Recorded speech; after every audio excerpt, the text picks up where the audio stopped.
Since Repair Clinic encourages you to perform this repair safely, a warning icon will appear when you should use caution. To replace the ice bucket drive cam in this GE refrigerator, you will need a screwdriver. Before you begin the procedure, unplug the appliance's power cord. Open the freezer door and pull out the ice bucket. Use the screwdriver to help loosen the old drive cam by rotating it clockwise, then fully unthread the cam.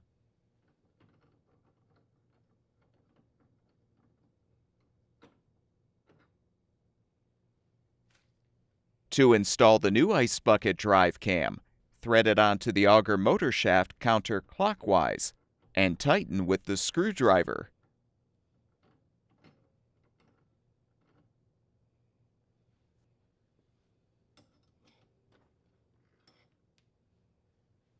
Reinstall the ice bucket.